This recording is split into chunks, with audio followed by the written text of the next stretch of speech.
What's up, guys? Welcome to Daily Dose of Reddit. This is your host, Zach, and today's subreddit is r/ProRevenge. Alright, this story's called, Want to make a Girl Scout trip awful for a few my friends? I'll help them get you banned! This isn't quite my revenge story, but I did play a part in it. It's also going to be a long one. So I was in Girl Scouts for almost 10 years, and from September 2005 to October 2006, I had this awful Girl Scout leader who clearly didn't like me very much. I didn't fit her "everyone in my troop needs to have a type A personality" mentality, and she did a lot of really awful stuff to me. She knew I was terrified of dogs. I was attacked by 2 dogs in a public park as a young child and highly allergic, and didn't inform me that a search and rescue dog would be visiting our troop, then use me as the target for a demonstration, causing me to nearly pass out due to the combination of the panic and allergy attacks I had. The handler refused to sign the paperwork for the badge activity, and instead of picking another activity to complete the badge, the leader decided we would earn the badge and blamed me. She canceled a community cookie sale I was scheduled to run with another girl and her mother because I had to duck out at the last minute because I got sick, and blamed me. She put me in charge of a magazine subscription fundraiser I told her I wouldn't be able to run because of academic commitments. It inevitably failed, and she not only blamed me, but kicked me out of her troop. I joined another troop, and the leader turned her desire for a scapegoat to another 2 girls on my troop, one of whom I went to school with. This will be important later. Now, in April of 2007, that troop took a Girl Scout-sponsored and funded trip to London during school vacation week that the council in our area put a significant amount of money into. And I feel like I need to explain because it's relevant to the story. Girl Scouts is very strict when it comes to lodging accommodations for overnight trips, camping or otherwise. Under no circumstances may girls stay in the same room or building for camping trips as an adult male. I was in a troop where one of our assistant leaders was a troop member's father. When we went on weekend camping trips, he had to sleep in a tent outside the lodge we stayed in, and when the troop went to Savannah, Georgia, he wasn't allowed to stay in the same room as his own daughter. Well, this awful troop leader decided to save some money by staying in co-ed adult hostels while in London, but told the Girl Scout Council that they would be staying in hotels. None of the girls or parents of the girls were remotely okay with this decision, but the leader basically told them, "I'm the leader. We do what I say, and if anyone says anything, I'll make sure you get kicked out of the organization." I don't exactly know what happened on the trip because, well, I had already been kicked out of that troop, but from what I heard from the girl I went to school with, their lodging accommodations were terrifying, and most of the girls found themselves too scared to sleep. One night, a guy was strutting around the hostel in his birthday suit and would make lewd comments to the girls who were between the ages of 12 and 15.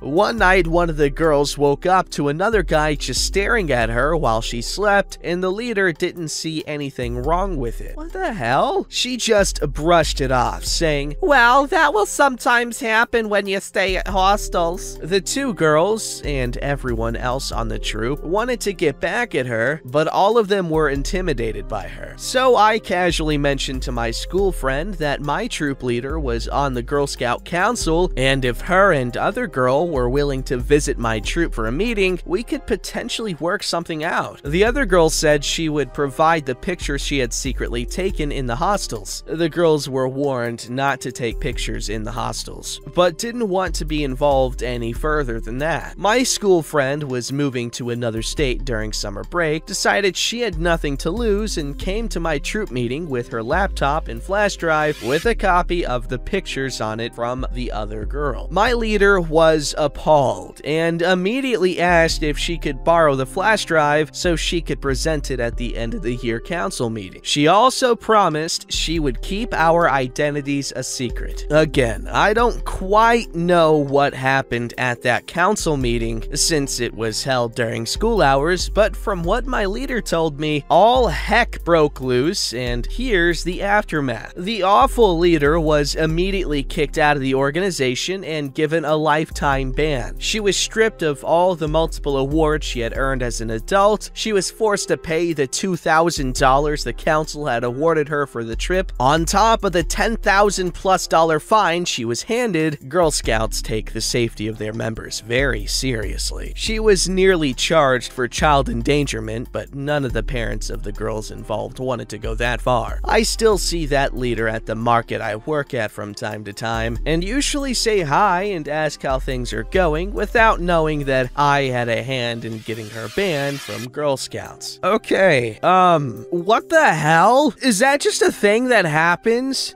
What? Like, I get it. There's a reason why, that's the reason why they don't want the kids to sleep in the same room as an adult male, because this crap happens, but like the one time they do that we are aware of, this crap happens? What? Why are dudes so nasty? Oh my god, those poor kids. They just kind of gloss over it here, but that is traumatizing. But thank god the stupid ass whatchamacallit, what are they called? What's she called? Scout leader got booted because boo. This story's called Steal My iPod? Screw Your Laptop, a story from 2007. I posted this on Petty Revenge, but after thinking about it, it actually may be better suited her. Imagine being in high school, back in the latter days of George Bush, and finally buying that iPod of your dreams. After saving up your allowance and the money you made around the neighborhood doing random ass work and lifeguarding at the local pool. Yep, that was me. And I was that douchebag 14-year-old who would make sure you knew I had one of the better iPods. One that could play video. It was the latest Nano, if I remember right. Simpler times. But every story needs an antagonist. My sister happened to find that role many times. We are very close now, but back then, it wasn't so rosy. She was a teenager as well, and spent most of those years resenting me. If I had something nice,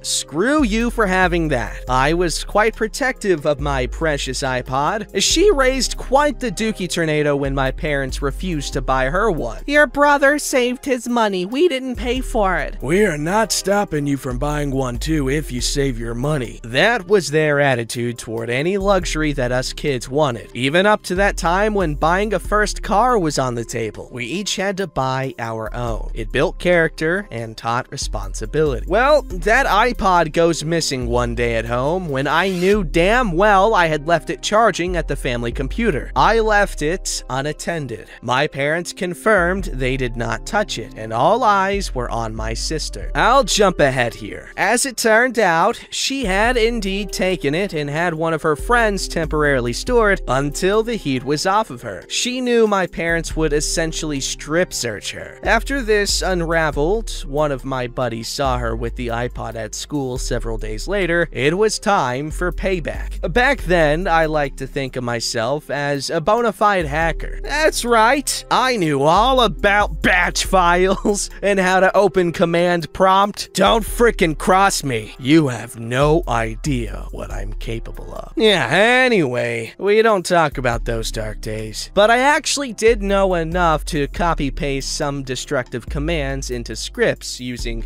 delete and reg delete commands and the like. In the days of Windows XP, this would essentially require reinstalling the OS. I also was aware of a program called Bat2X, which could package your batch files and associated files, it would call from the same directory, into a normal exe file. And you could pick an icon to slap on that exe file if you had the ICO file on hand. It doesn't take a genius, because as much as as I thought I was one, I wasn't, to devise a plan here. I put a script together with the worst crap I could muster and gave it the Internet Explorer icon. This went onto my sister's computer, which was an old Pentium M laptop which barely had enough ass to load MySpace at the time. My hacker abilities allowed me to log into the administrator account by booting into safe mode or something and simply replacing the Internet Explorer.exe main file with my science experiment. I believe I had it to where it actually opened the real Internet Explorer in parallel, so I could deny this more easily. Fast forward to that magical moment. She's home from color guard practice and is ready for an evening full of crappy webcam photos that use every mid-2000s effect ever created. But before she can upload them, disaster! The screen resolution goes tits up and the color profile is 16 colors for some reason. Random pop-up messages every few seconds. Microsoft Windows has detected a giant cooter! Please consider a system upgrade! And stuff like that. Your hard drive is jammed with peanut butter! Restart required! The whole script plays out and she's left with a paperweight until someone can get around to sorting it. Unfortunately, the computer guy in the family took quite a while to get around to it. My dad knew damn well that I had something to do with this, even if he didn't understand it fully. He made my sister apologize to me before I helped her with the laptop and made her buy me a new case for it, after she threw away the one I had to try and make it less identifiable. Well,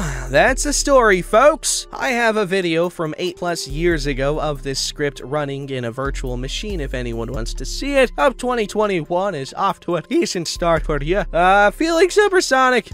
Here's a video. I made this after submitting this to ProRevenge in 2013. I forgot completely I had done that back then. My old account got banned in 2013 because I told someone on crap Reddit says to grow up or something. This version used the Chrome icon, and I remember tweaking it a little so it would execute most of the payload on reboot. I had uploaded it at one point after some people requested a copy. I can try to find it, but I am almost certain it was on the external hard drive that died after I dropped it years ago. Edit 2! To people asking what happened to the iPod, I got it back after learning from my buddy that she was going to have it on her. She was in a world of crap from my very traditional discipline that child parents, in addition to her laptop being a boat anchor for a few weeks. Very freaking solid revenge, my friend. Plus, I enjoyed how you wrote that story. It was a fun time to read. But yeah, that's crappy of your sister, man. Glad she's not as mean nowadays. She's grown up. I'm curious, who's older though? Alright, this story's called Guy Parks in My Parking Space, so I block him in for about 3 hours. On mobile, so please be kind. So let me lay the scene out for you. This happened about a year back, late in the evening. I was hanging out at my cousin's place and I had to head home to feed my dogs. Let me explain our parking since I had taken the car out. There's a property next to our house that belongs to my father's brother. There's nothing constructed on it, but there's like 5 truckloads of dirt and mud with enough space by the road for a couple of cars. That is where we always park both our vehicles. So as I reach home, I see an unknown vehicle parked in my space, and I was visibly annoyed because this happens every time. Either someone parks in our space or double parks and blocks us in. So I decided to serve some petty revenge. I carefully park my car in such a way that I was blocking him in and at the same time not blocking him. There was enough space that if he wiggled his car back and forth enough, he'd be able to get out without damaging any vehicles parked there. After that was done, I headed home, served the dogs, and headed for a shower. Now, I take long showers, and I had to dress up because I was heading back to my cousin's place, so it was about 2.5 hours after I was done with everything. I head back down and get on my bike ready to leave when I see someone trying to flag me down. I head over to see a guy guy, maybe in his late 20s, asking if that's my car. I ask him which one, the one that's blocked or the one doing the blocking. He gets annoyed and points to my car, to which I confirm that it is my car. He demands that I move it immediately as he was getting late for something. I don't remember what. I then asked him whether this was his property and if he was allowed to park there. He said that he knew the people who stayed in that house and that they gave him permission to park there. The idiot was pointing at my house, and I know for a fact that nobody gave him permission to park there. I had the biggest crap-eating grin in my face. On my face, when I told him that the house he was pointing at was my house, this was my property, and he didn't have any permission to park there. His face lost all expression, and he was visibly flustered. He then continued to demand that I move my vehicle so that he could leave. I just told him that he should have thought about that before parking on private property. I then got on my bike and left. His face looked like as if someone told him no for the first time. It was priceless. I returned home a few hours later to find that he and his car were gone. I went to check if he had damaged my car, but he surprisingly left without any damages on the car. People can be so entitled sometimes. Oh man, it must have felt good having that power over that dude. Ownership of a parking space can do a lot to a person. He must be stopped. Alright, this story's called I Got Even with a Bully Boy Scout During a Holiday Gift Exchange. When I was 12 years old, my Boy Scout troop was full of people that didn't like me. I went to a different school than them, and I was a nerd. There was one particular bully that really treated me badly. We were having a gift exchange near Christmas, and we were all supposed to each bring a wrapped gift that equaled $10 and place them on a table for each person to choose one at a time. A day before preparing my gift, I had the bully in mind. I found two of the same exact crappy magazines, 90% full of ads, that were free that I picked up when leaving a drugstore. The beauty of it, each magazine said $4.99 on it, even though they were complimentary. Long story short, the bully ended up picking the invitingly wrapped, crappy magazines that I wrapped, and oh boy was he in tears when he opened them. Ha! Deserves it, bully. Bullies suck. That's right, guys. Call me a hero, but I am against bullying. Don't forget to like, subscribe, and hit that bell to never miss an episode.